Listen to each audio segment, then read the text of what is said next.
Welcome to the Deep Dive. Today, we're diving into Holy Tuesday. Right. It's one of those days in Holy Week that, well, it sometimes gets a bit overlooked, doesn't it? It really does. Sandwiched between the big events like Palm Sunday and Good Friday. Exactly. And we got some reflections from you, our listener, on this day, so we thought, okay, let's take a proper look. Good idea. Our goal here is really to try and pull out the core meanings, the spiritual lessons from what Jesus was doing and teaching on this really key day. Yeah, absolutely. Because you have these sort of the joy of Palm Sunday Mm-hmm. and then the intensity that builds towards Good Friday. Oh. Holy Tuesday, though, it feels like an invitation. An invitation. How so? Well, an invitation to maybe step back a bit for contemplation and for a really direct look at truth. Okay, I like that. So let's get into it. The sources we looked at, they placed Jesus right in the temple courts. Yeah, teach you. And it wasn't a quiet affair, was it? He was speaking apparently with real boldness, real clarity. Definitely. It paints a picture of Jesus having this incredible authority, but also wisdom and, well, love, offering real guidance. It's that authority piece that stands out. It really does. And what's striking is the conviction. This wasn't like subtle hints. No. The accounts make it sound like a moment of real spiritual clarity. Jesus wasn't holding anything back. Knowing his time was short. Exactly. Knowing what was coming. He was ready to speak truth even to power, especially to power. And the way he taught, it wasn't just one method, right? No, not at all. We see the parables, of course, those stories that kind of stick with you, but also these really direct challenges, particularly to the religious leaders. He wasn't afraid to call out hypocrisy. Not at all. It seems like he saw it and he named it. What do you think the impact of that directness was? Well, I think it was sort of twofold. For the ordinary people, the parables, they made these deep truths, accessible. Right, relatable. Yeah. But the direct challenges to the elite, that really highlighted the gap, didn't it, between their public image and their, well, inner reality. It forced a choice, almost. Kind of a reckoning, yeah. And what kept coming up for me was this focus on what really matters.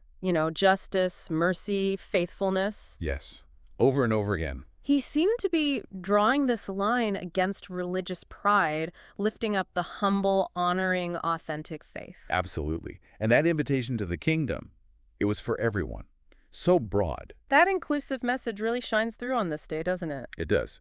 It wasn't about just like ticking boxes or following rules for show. Yeah. It was about embodying God's character. Yeah. Which naturally caused some friction. With the leaders. Yeah, they felt threatened by his teaching, by his connection with the people. Right, which leads to those confrontations. The sources talk about the Pharisees, the Sadducees, trying to trap him. Testing him with questions. But it says he responded with grace and truth. That's a tricky balance. It really is. They were trying to catch him out, find some loophole in his logic or theology. But he kept turning it back on them. He did. And in doing so, he wasn't just winning an argument. He was revealing something deeper about truth itself. How so? Well, think about the Sadducees, right? They didn't believe in the resurrection. Okay. So they posed this hypothetical question to try and make the idea seem absurd. And his response? His response goes straight to the heart of the law, loving God, loving neighbor. It showed their whole approach was kind of missing the point. It wasn't just about legal technicalities. Exactly. It was about the core of faith. Which brings us nicely to the really central teachings of the day, the greatest commandment. Yes. Love God with everything, heart, soul, mind. And love your neighbor as yourself. It sounds simple, almost. Deceptively simple, maybe? Because living it out, that's the challenge. It is. But what's key is how Jesus frames it. Love is the foundation. Not just an optional extra? Not at all. It's the essence. It's more important than ritual, more important than reputation. It demands real interchange. And then, contrasting with that love, we get the really strong stuff, the 7 woes. Oof, yeah.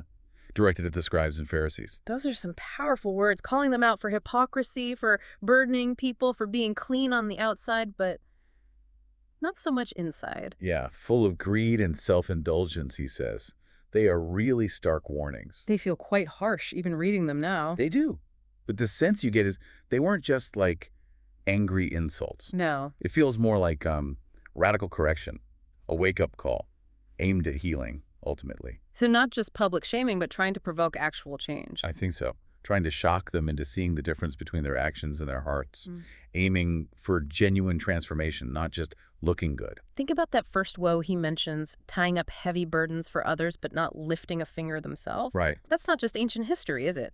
You can see how that applies today. We put expectations on people. That maybe we don't meet ourselves. Yeah, In families, workplaces, society, it resonates. it really does. And it brings it right back to us, the listener. It makes you ask, Oh, yeah. okay, am I authentic? Yeah. Is my faith real? Is my love shown in what I actually do? Do I live what I say I believe? That's like holding up a mirror, isn't it? These aren't just criticisms of people 2,000 years ago. No, they're timeless human struggles. Hypocrisy, superficiality. The gap between saying and doing. So the question becomes, for anyone listening, where might these woes touch a nerve in my own life? Are there places where my outside doesn't quite match my inside? That's uncomfortable to think about. It is, but maybe necessary. Okay, shifting gears a bit. Holy Tuesday also has these teachings about the future. Right, the Olivet Discourse. Predicting the temple's destruction, talking about the end times, it sounds pretty intense. Wars, deception, suffering. It does sound intense. Yeah. But it's important to see both sides of it. Yes, there are warnings about difficult times. But it's not all doom and gloom. No, not at all. It's woven through with this incredible promise of hope, the certainty of the Son of Man returning. So it's a balance. It is. And while the imagery can be dramatic, the core message seems to be about how we live now. With an eternal perspective. Exactly. Recognizing our present actions matter. It's less about fortune-telling, more about present faithfulness. And the instruction is, stay awake, be ready, keep your lamps burning. Yes. Live with a sense of maybe urgency and devotion. Don't get lost in the temporary stuff. So Jesus is preparing them and us for tests of faith. I think that's right. He's showing the need for real commitment, for resolve, even when things are uncertain or tough. Keep going, don't lose heart. That's the call. Remain faithful. Persevere. So Holy Tuesday, it feels like it's both a warning, Definitely a warning. Time is precious. Authentic faith matters. but also an encouragement. Absolutely. An encouragement to live with purpose, to keep doing good. Don't get tired of doing what's right. Exactly. It's not about fear. It's about intention.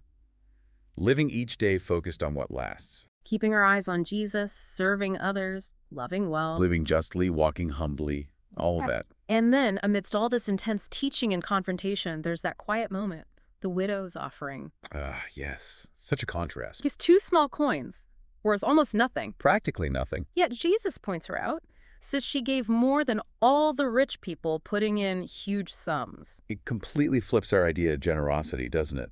For a widow back then, those 2 coins could have been everything she had to live on. So it wasn't just money, it was trust, vulnerability. A profound act of trust.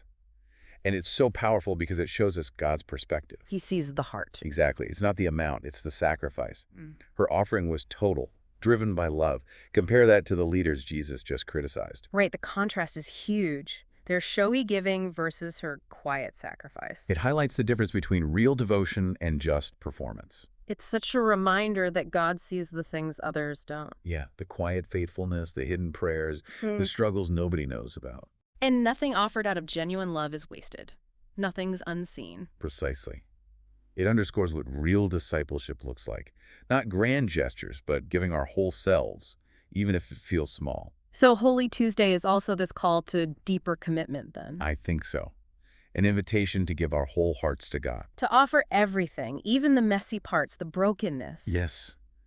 Trusting that He is enough. It strips away the superficial stuff. Calls us to be radically honest with ourselves, with God. It's about that complete surrender, acknowledging we need Him. Looking back at Jesus on this day, the reflections paint him as this amazing balance. Calm but urgent. Bold but compassionate. Confrontational but kind. Yeah. Truth and grace perfectly held together. And it's incredible that knowing what was just days away, betrayal, crucifixion, Yeah, the weight of that. he stayed focused on teaching, loving, warning, comforting, preparing others. His concern was still outward, right to Yes. the end. Just remarkable. So maybe Holy Tuesday doesn't have the big flashy moments of other days in the week, No, it's maybe less dramatic in some ways. but it feels so sacred, so weighty, packed with wisdom we really need. Absolutely. It's a call to actually listen, to try and understand more deeply. And to follow Jesus more closely in our ordinary lives. Yeah, it challenges us, doesn't it? To move out of our comfort zones, Into conviction. out of shallowness, into depth,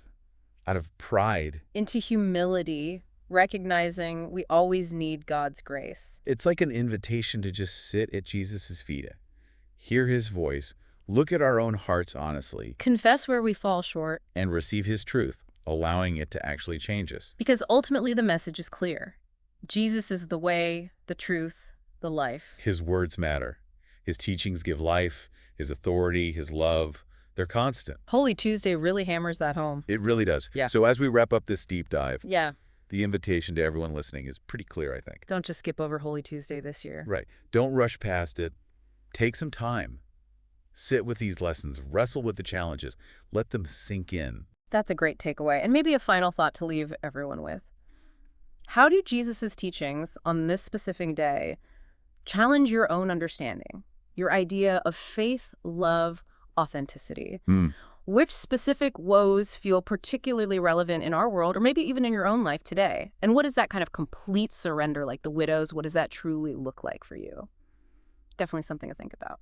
Thanks for joining us for this deep dive.